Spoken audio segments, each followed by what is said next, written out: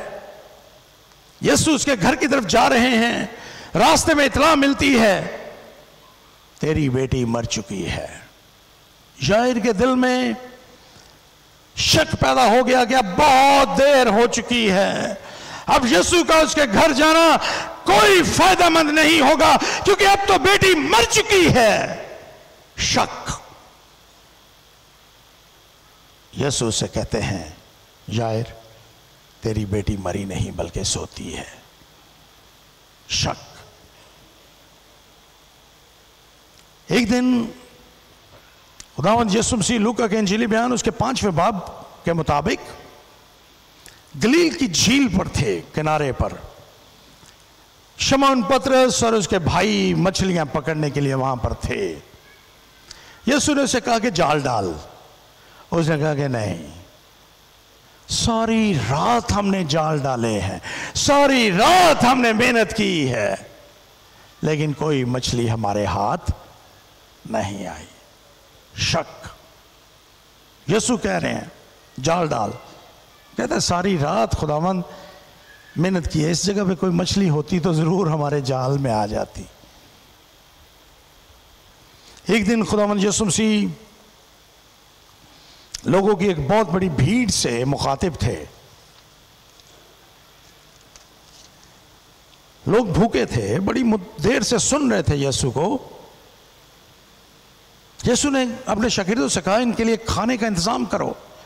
انہوں نے کہا اتنے لوگ ہیں خداوند ہم کہاں سے انتظام کریں گے. شک. لیکن آپ نے دیکھا کہ 5 روٹیاں اور 2 مچھلیوں سے خداوند نے اس ساری بھیڑ کو سیر کر دیا تھا. اور جب پترس نے اس کے کہنے کے مطابق جال ڈالا تو وہاں پر لکھا ہے اتنی مچھلیاں آئی کہ جال پھٹنے لگے. جب یائر کے دل میں شک پیدا ہوا یسوع اس کے ساتھ جاتے ہیں اور اس کی بیٹی اس نے کہا تلیتا کومی، اے بیٹی اٹھ، اور وہ بیٹی اٹھ کھڑی ہوئی. شک جاتا رہا.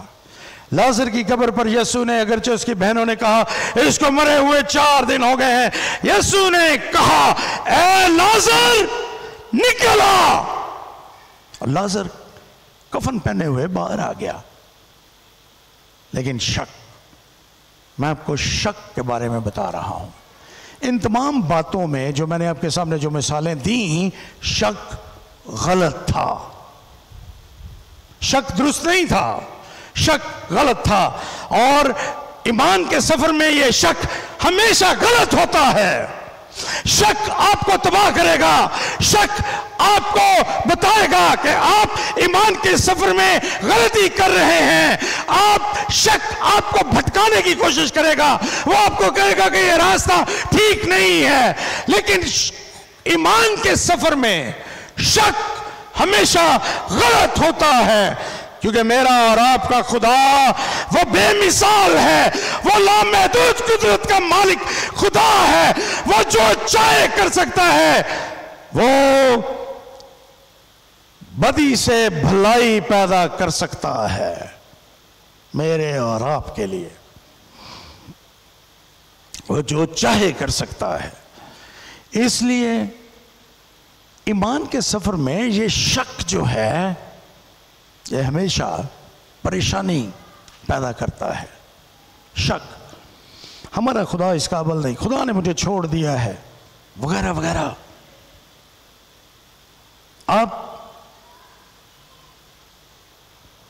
پیدائش کی اس کہانی کے بارے میں غور کیجئے، یعقوب کی کہانی کے بارے میں۔ 22 برس سے یعقوب یہ کہہ رہا تھا یوسف نہیں ہے، یوسف نہیں ہے۔ جب کبھی اس کو یاد آتی تھی یوسف کی، وہ اپنے دیگر بچوں خاندان کے سامنے کہتا تھا آنسو بہاتے ہوئے، یوسف نہیں ہے، یوسف نہیں رہا۔ لیکن دوسری طرف جب یعقوب یہ سوچ رہا تھا کہ یوسف نہیں ہے، یوسف کہاں پہ تھا بتائیے؟ مصر میں۔ یوسف تو زندہ تھا، لیکن یعقوب کہتا ہے یوسف نہیں ہے۔ وہ بار بار کہتا ہے یوسف نہیں ہے، یوسف نہیں ہے، یوسف نہیں ہے، لیکن دوسری طرف خدا کہتا ہے یوسف ہے، یوسف ہے، یوسف ہے۔ یوسف موجود ہے، یہ خداوند کے الفاظ تھے۔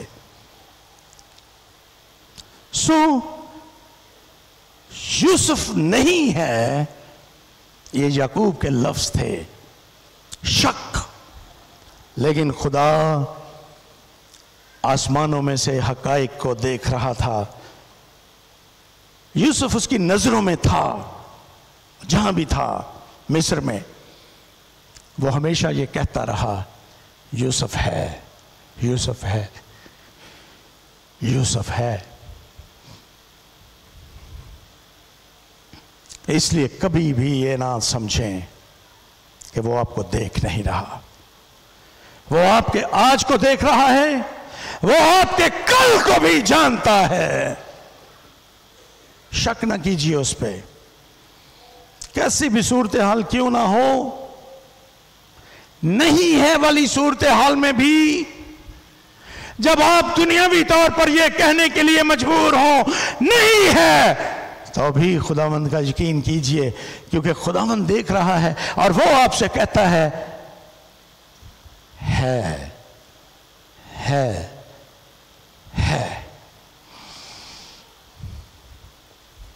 نہیں ہے، یہ شک ہے، لیکن خداوند ہمارے دل کی مرادیں پوری کرے گا۔ زبور نمبر 37 کو پڑھیے، اپنی راہیں خداوند کے سپرد کر دیجئے، اس پر بھروسہ کیجئے، وہ پورا کر دکھائے گا۔ یوسف کا شک، یعقوب کا شک، وہ یقین نہیں کرتا، ان کا دل دھک سے رہ گیا، لیکن یقین نہیں کر رہا۔ یقین کیسے کیا؟ 26ویں اور 28ویں آیت تک دیکھتے ہیں۔ تب انہوں نے وہ سب باتیں جو یوسف نے ان سے کہیں تھی بتائیں، اور جب ان کے باپ یعقوب نے وہ گاڑیاں دیکھ لیں جو یوسف نے اس کے لانے کے لیے بھیجی تھیں، تب اس کی جان میں جان آئی۔ پہلے کیا ہوا تھا؟ دل دھک سے رہ گیا تھا، اب کیا ہوا؟ اس کی جان میں جان آئی۔ So these are beautiful expressions. یہ چند آیات زبردست ایکسپریشن سے بھرے ہوئے ہیں۔ جب انہوں نے خبریں سنائیں تو ان کے پاس ثبوت تھا۔ انہوں نے کہا کہ ہمارے پاس ثبوت ہے، گاڑیاں دیکھیں۔ ان کے پاس 10 گدھے جو مصر کی بہترین پیداوار لے کر جا رہے تھے، ان کے پاس خالی گاڑیاں تھیں. آپ پچھلی آیات میں پڑھیے جب یعقوب فرعون نے ان سے کہا تھا کہ تم ایسا کرو کہ ان کو بھیجو, جو کچھ اس ملک میں مصر میں اچھے سے اچھا ہے وہ میں تم کو دوں گا, عمدہ عمدہ چیزیں, اور پھر گاڑیاں, اپنے ساتھ گاڑیاں لے جاؤ اور اپنے باپ کو اپنے ساتھ لے آؤ. اور جب وہ گاڑیاں دیکھتا ہے باپ, اس کو یقین آ جاتا ہے. 22 برس سے زیادہ عرصہ گزر چکا تھا, تقریباً 25 سال ہونے کو تھے. اگر ہم یہ 2 برس بھی شامل کر لیں جو قحط کے جس میں انہوں نے آنا جانا شروع کیا تھا, 24 برس ہو گئے. اور ان 24 برسوں میں یعقوب کو صرف ایک ہی پتہ تھا کہ اس کا بیٹا مر چکا ہے. لیکن اب وہی بیٹے, آپ اندازہ کیجئے کہ یہ وہی بیٹے ہیں جنہوں نے کہا تھا کہ تیرا بیٹا مر گیا. اب یہ اس کے سامنے کھڑے ہیں اور اس کو کہہ رہے ہیں کہ تیرا بیٹا زندہ ہے. اور وہ سارے جھوٹ اپنے, مجھے یقین ہے کہ اس دن انہوں نے اپنے باپ سے کہا, ابا جی ہم نے جھوٹ بولے تھے, ہم نے یوسف کو بیچا تھا اسماعیلیوں کے ہاتھ میں. وہ اپنے سارے جھوٹ اپنے باپ کے سامنے مانتے ہیں. جہاں جہاں انہوں نے سچائی پہ پردہ ڈالا تھا وہ بیان کرتے ہیں, مکمل اعتراف جرم کر لیتے ہیں. اور یوسف کی مصر میں شان و شوکت کے بارے میں بتاتے ہیں, اور اس کو یہ بتاتے ہیں کہ جس بیٹے کو تو مردہ سمجھ رہے ہیں, در حقیقت وہ پورے ملک مصر کا گورنر, حاکم ہے. یہ باتیں سنتے ہوئے یعقوب نے, میں تھوڑی دیر کے لیے تصور کرتا ہوں, جب میں پیغام تیار کرتا ہوں تو میں آنکھیں بند کر کے تصور میں جاتا ہوں. اور جب میں نے تصور میں دیکھا کہ وہ بھائی یعقوب کو بتا رہے ہیں ہم نے جھوٹ بولا تھا, ہم نے بیچ دیا تھا اس کو. یعقوب اس کہانی میں ان تمام باتوں میں کئی مرتبہ غصے میں بھی آیا ہوگا, اس نے ان کو برا بھلا اپنے بیٹوں کو بھی کہا ہوگا. یقیناً یہ سب کچھ ہوا, لیکن ان ساری باتوں کے باوجود ایک امید نے اس کے دل میں جڑ پکڑنا شروع کر دیا کہ اگر یہ سچ کہہ رہے ہیں, اگر یوسف واقعی زندہ ہے, کیا یہ ممکن ہے؟ اور تب گاڑیاں وہ دکھاتے ہیں, یہ گاڑیاں دیکھو, یہ اس نے بھیجی ہیں تمہیں لے کے آنے کے لیے. یوں لگتا ہے کہ یعقوب اپنے بیٹوں کی باتوں پر یقین کرنا چاہتا ہے. اب جو شک و شبہات اس کے ذہن میں دوڑ رہے تھے, جب اس نے ان کی باتوں کو دیکھا, پہلے وہ یقین نہیں کرتا, لیکن پھر وہ یقین کرنے کے لیے تیار ہے. بوڑھا یعقوب خیمے سے باہر جاتا ہے, خیمے کا دروازے سے پردہ ہٹایا جاتا ہے, باہر نگاہ کرتا ہے اور گاڑیاں دیکھتا ہے, گدھے ہیں, کھانے اناج ہے, کھانے کا سامان ہے, رسد ہے, مصر کے خزانے ہیں جن سے وہ سارے جانور, گاڑیاں بھری ہوئی ہیں. اس نے دیکھا کہ یہ گاڑیاں اس نے پہلے تو کبھی کنعان میں نہیں دیکھی, یہ گاڑیاں تو کسی فرق ملک کی لگتی ہیں. اور پھر وہ یقین کرتا ہے کہ یہ گاڑیاں مصر کی ہیں. تب وہ کہتا ہے یہ کافی ہے, اٹس انف, کافی ہے یہ. اور آپ اندازہ کیجئے 24 سالوں کے بعد پہلی مرتبہ یعقوب کے ہونٹوں پہ مسکراہٹ آتی ہے. وہ چہرہ جو گزرے 24 سالوں سے غم سے بھرا تھا, اب اس کے چہرے سے, اس کی آنکھوں سے آنسو نکلتے ہیں, اور جھریوں بھرے چہرے پہ اس کے آنسو گر رہے ہیں. لیکن یہ آنسو خوشی کے آنسو ہیں. پہلی بار یعقوب کے منہ سے کہے پھوٹتے ہیں, اور وہ چیخ کر کہتا ہے یہ کافی ہے, یہ کافی ہے جو میں نے دیکھ لیا ہے, اور اب میں اپنے بیٹے کو دیکھ پاؤں گا مرنے سے پہلے, یہ کافی ہے. یہ گاڑیاں ایک خاص مقصد کے لیے آئی تھیں تاکہ یہ یعقوب اور اس کے خاندان کو مصر میں پہنچا سکیں۔ ہمارے پاس گاڑیاں تو نہیں ہیں، لیکن خداوند یسوع مسیح نے ہمارے ساتھ ہمیں بے شمار وعدے دیے ہیں، and they serve as vehicles to take us to the kingdom of the Lord۔ اس دنیا میں وہ وعدے گاڑیوں کی طرح کام کرتے ہیں اور وہ ہمیں خدا کی بادشاہت میں لے جاتے ہیں۔ اس نے اپنا روح دیا جو ہم میں سکونت کرتا ہے، جو ہمیں تعلیم دیتا ہے، جو ہماری رہنمائی کرتا ہے، اور جو ہمیں اپنی قوت اور طاقت میں اپنے زور کے ساتھ استعمال کرتا ہے۔ This is his spirit۔ یہ انسانی طاقت نہیں ہے۔ اگر یہ انسانی طاقت ہو تو آج صبح میں آپ کے ساتھ یہاں پہ کھڑا نہ ہو پاتا۔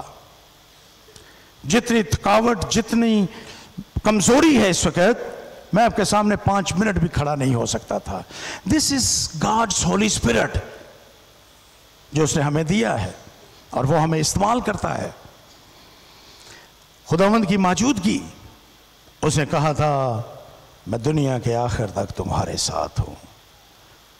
اس کے بارے میں کہا گیا وہ تمہیں کبھی فراموش نہ کرے گا۔ جرنی آف فیتھ میں وہ ہر قدم پر ہمارے ساتھ چلے گا، یہ اس کا وعدہ ہے، وہ موجود ہے۔ فلپیوں کے خط میں وہ کہتا ہے کہ وہ ہماری ضرورتوں کو پورا کرنے کے لیے ہر وقت موجود ہے۔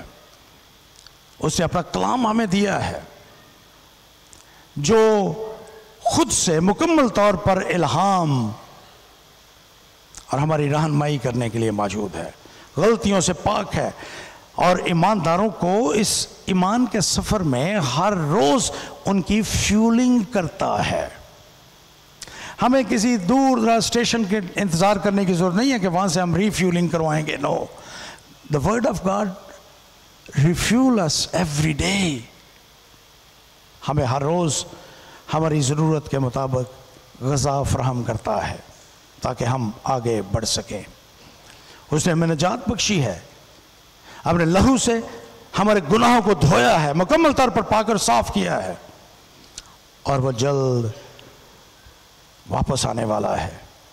اس نے اپنی جان ہمارے گناہوں کے لیے قربان کی، تیسرے دن مردوں میں سے جی اٹھا، اور اب اس نے وعدہ کیا ہے کہ وہ ہمیں اپنے گھر لے جانے کے لیے آ رہا ہے۔ یہ ساری وہ گاڑیاں ہیں جو خدا نے ہمیں دی ہیں اپنے وعدوں کی صورت میں، اور یہ ہمیں آسمان پر لے جائیں گی بحفاظت اس جگہ جس کو ہم خدا کی بادشاہی کہتے ہیں۔ آئیے تیسری بات کی طرف بڑھیں، اور یہ آخری نقطہ ہے میرے پوائنٹ آج کے اس درس کا۔ یہ ایک عبادت کی کہانی ہے۔ 46واں باب پورے کا پورا ناموں سے بھرا ہے، سارا ناموں سے بھرا ہے، اس لیے اس کو پڑھنے کی میں نے مناسب سمجھا کہ ہم اس کو نہ پڑھیں۔ بے شمار نام ہیں، لیکن چند ایک باتیں ہم اس سے اخذ کرتے ہیں۔ یعقوب نے جب سنا تو وہ بیٹ سبا میں آیا۔ بیٹ سبا جغرافی طور پر بہت اہم جگہ ہے۔ It's the south of Israel۔ Gaza سے آپ واقف ہیں۔ غزہ سے گزر کر اس کے تھوڑا سا مشرق میں بیٹ سبا ہے۔ بیٹ سبا اس کا باپ اسحاق بھی آیا تھا، اس کا دادا ابراہیم بھی آیا تھا، اور یہ وہاں پر خداوند کے لیے قربانیاں گزرانتے ہیں۔ This was the time to worship the Lord۔ عبادت کا وقت تھا۔ وہ قربانیاں گزرانتا ہے اور خدا سے جاننا چاہتا ہے کہ خدا کیا چاہتا ہے اس سے.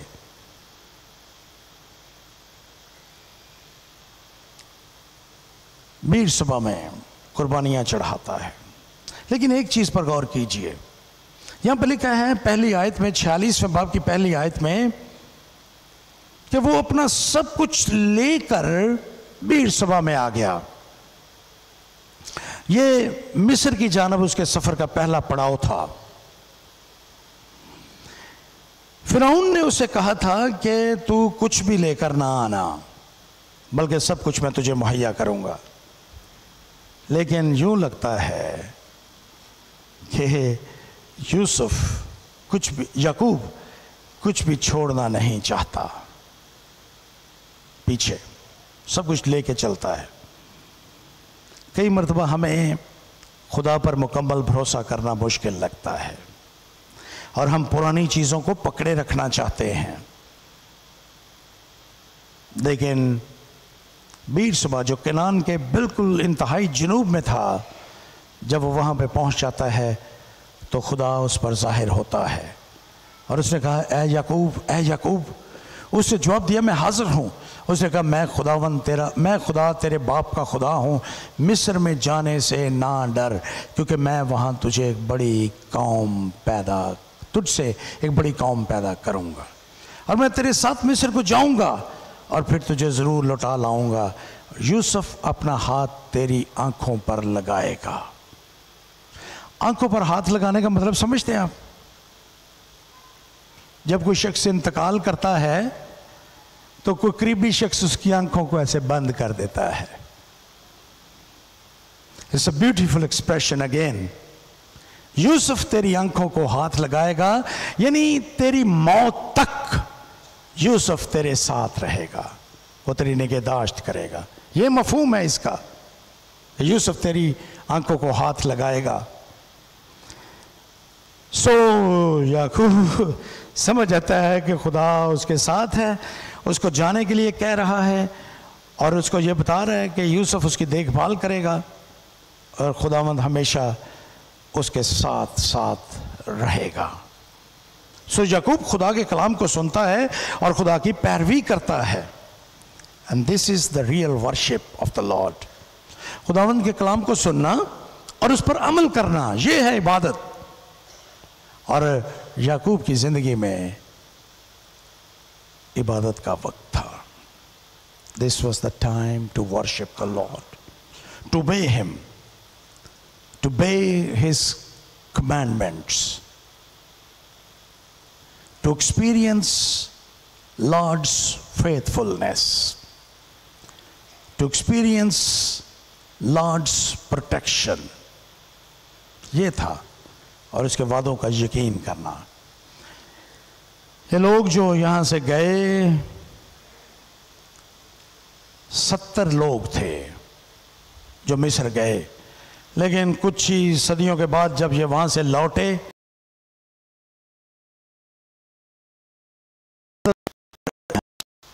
خدا نے اپنے وعدوں کو پورا کر دیا تھا. اگر آپ خدا کی سچی عبادت کرنا چاہتے ہیں تو پھر اس کے حکموں کو, اس کی باتوں اور اس کے وعدوں کو اپنے دل میں رکھیے اور ان پر شک نہ کیجیے. شک پریشانی پیدا کرے گا, لیکن آپ اس کے وعدوں پر یقین کیجیے اور آگے بڑھیے. اس جرنی آف فیتھ میں رک نہ جائیے, قدم بڑھاتے جائیں. خداوند آپ کے ساتھ ہے. آئیے اپنے سر کو جھکائیں, دعا کریں.